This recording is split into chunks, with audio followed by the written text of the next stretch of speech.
Vou te contar hoje do primeiro vestibular que eu fiz. Essa história acho que eu nunca contei. Que eu fui reprovado, mas eu aprendi uma lição muito importante, que mudou radicalmente a minha forma de me preparar para provas, de estudar daí para frente.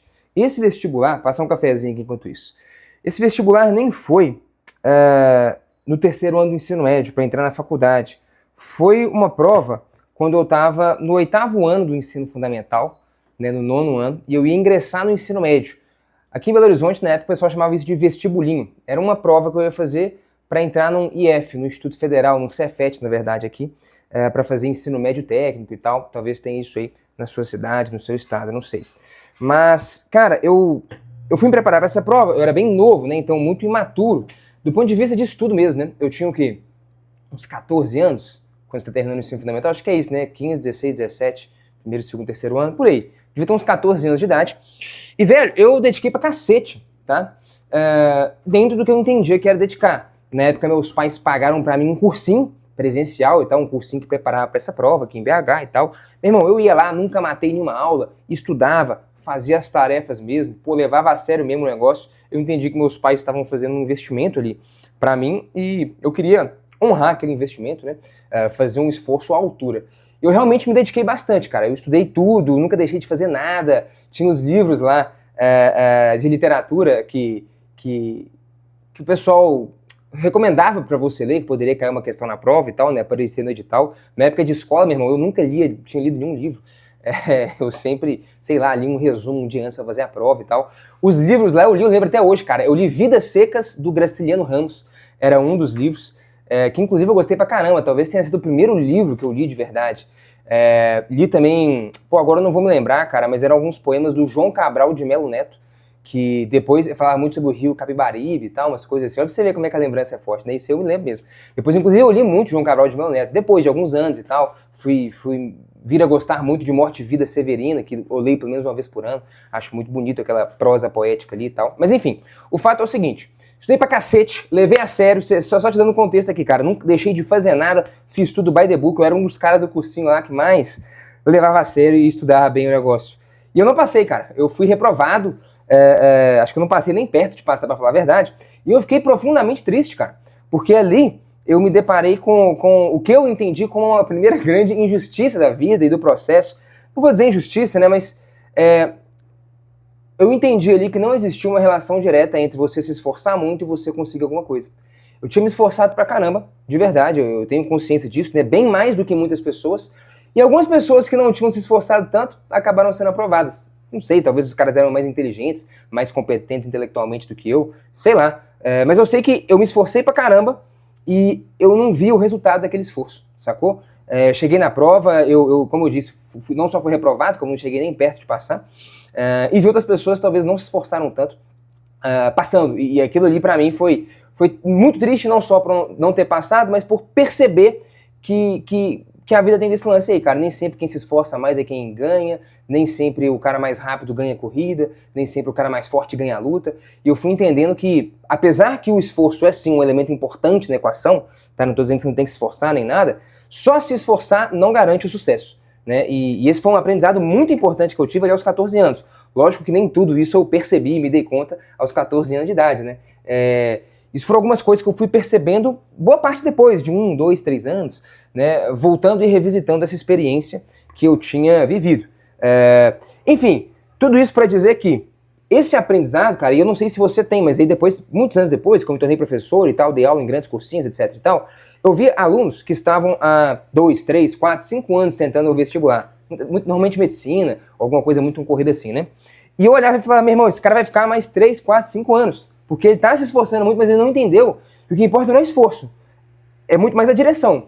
Se você tá na direção correta, mesmo que você não esteja se esforçando tanto, você chega lá. Então, ou seja, se eu sair do ponto A e eu quero chegar no ponto B, se a direção tá certa, não importa muito a velocidade. Você concorda? Eu vou chegar lá, é inequívoco, eu tô apontando na direção correta. Agora, se a direção é errada, eu posso andar rápido o tanto que for, eu posso acelerar o tanto que for, mas eu não chego lá não, cara. Eu vou chegar num lugar bem diferente, mesmo imprimindo muita velocidade, imprimindo muita força, muita intensidade, sacou? E eu vim a entender isso, cara, a importância de acertar a direção. Isso realmente é bem mais importante do que a velocidade. E qual é o lance? Olha pra você ver a diferença dessa outra experiência que eu tive aos 17 anos de idade. Aí eu estava no terceiro ano do ensino médio, eu ia fazer o vestibular para valer mesmo, para poder entrar na faculdade, né? Na época foi o vestibular do ITA, essa história eu já contei até algumas vezes aqui. Mas a conclusão, eu acho que eu nunca compartilhei e refleti com vocês a respeito. Eu entendi, eu vou resumir a história aqui, né? Se inclusive você quiser saber mais dessa história e mais sobre como que você pode, cara, abrir sua cabeça em relação ao estudo, a gente vai fazer um curso ao vivo, tá, cara? De graça aqui, de verdade. Eu acho que vai ser uma mudança profunda na sua forma de enxergar os estudos. O link tem embaixo, você pode se inscrever. Eu acho que realmente a gente vai transformar a sua perspectiva sobre como você vê o estudo. Nossa, o cheiro do café é bom demais, né, cara? Nossa. Mas o lance é o seguinte, fui fazer a prova, na época do vestibular do ITA, e eu comecei a entender a diferença entre se preparar para uma prova e aprender, sacou? E o que eu tinha feito na minha época lá dos 14 anos era me preparar para uma prova. Então eu terminava um módulo, dava um check, fiz os exercícios, fiz tudo, terminei tudo, mas tinha absorvido mesmo muito pouco naquilo, quase nada. Poucas coisas realmente me marcaram, como coisas que eu realmente me aprofundei nelas e não só fiz por fazer. Quando eu digo fazer por fazer, não é que você está fazendo mal feito, mas você está fazendo para bater um ponto. Sacou? Para chegar no final do mês, tô em dia com tudo, ó, fiz todas as listas, fiz todos os modos, mas, cara, é irrelevante.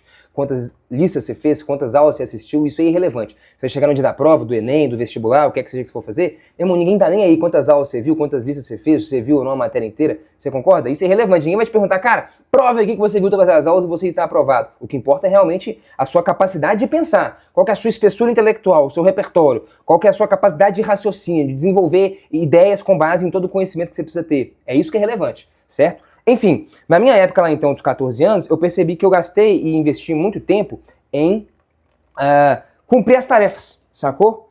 E eu tava acelerando, mas a direção estava errada, eu não tava de fato dando pra aprender. Quando eu entendi essa diferença, lá nos meus 17 anos, e de novo, se você quiser saber mais sobre essa diferença aí, cara, aparece lá no treinamento, a gente vai ter uma conversa bem mais profunda sobre isso e tal. Mas enfim, o fato é, quando eu entendi essa diferença, eu comecei a estudar no meu terceiro ano do ensino médio para aprender. Eu não queria ver a matéria inteira, estudar para eu ser aprovado, porque eu sabia que eu poderia acabar mirando num lugar e acertando no outro. Eu entendi que se eu quisesse acertar na aprovação, eu tinha que mirar no aprendizado, sacou? Se eu mirasse só na preparação para a prova, eu podia acabar errando. Estudando só para passar na prova, cumprindo e dando um monte de check, um monte de tarefa, mas chegando lá, de fato, despreparado, sem o conhecimento necessário. E isso eu não queria. Só uma pausa pro café aqui e a gente volta. E aí o lance é o seguinte, quando eu estava no terceiro ano, eu entendia muito bem essa diferença. Eu comecei a estudar para aprender, para construir conhecimento, para subir 1, 2, 3 degraus e ter certeza que ninguém me tiraria dali, cara. Isso que eu conquistei, eu não perco mais. E olha que louco.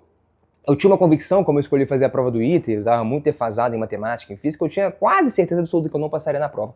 Eu fui, fiz a prova, de fato fui reprovado como eu esperava, mas estava extremamente satisfeito. Eu não estava triste como na minha reprovação. Por quê? Porque agora eu tinha certeza de qual que era a direção. Eu sabia que a direção estava certa. Meu irmão, tanto, eu aprendi muito mais nesses 8 meses, 10 meses, 1 ano estudando, do que talvez em quase a minha vida escolar inteira. Eu tinha desenvolvido a capacidade de aprender, algo que a escola nunca tinha me oferecido, e eu tinha certeza que eu estava na direção correta. Em 1 ano eu não conseguiria cumprir aquela jornada porque eu estava começando muito para trás. Mas eu tinha convicção, cara. E olha que louco, você tem essa convicção? Você talvez que reprovou em um vestibular, 2 ou 3, você tem a convicção de que, cara, esse ano vai dar certo. A maior parte das pessoas não tem, cara. Elas começam cada ano com quase a mesma insegurança de antes. Por quê? Porque elas não têm certeza que elas estão na direção certa. Elas não sabem disso. Então ela chega e vai fazer um monte de coisa e acha que vai dar certo isso, acha que vai dar certo aquilo. Às vezes você até muda muita coisa, mas você não tem a menor confiança de que aquele caminho vai te levar ao destino que você quer. E essa sensação é que é muito ruim, cara. Não é de ser reprovado faz parte. A sensação é de não saber o que fazer ou de não ter a convicção de que você está na direção certa para realmente chegar naquele seu objetivo. E nesse meu terceiro ano eu terminei feliz pra cacete, porque eu tinha convicção. Eu construí muita coisa, eu sabia que no ano seguinte eu não ia começar do zero, eu já tinha muita bagagem construída que nada ia destruir e que eu estava na direção certa, era uma questão de tempo para eu chegar lá. Depois eu mudei de ideia e tal, acabei nem querendo mais fazer o ITA, mas isso é prosa para outro dia. O importante aqui é o seguinte,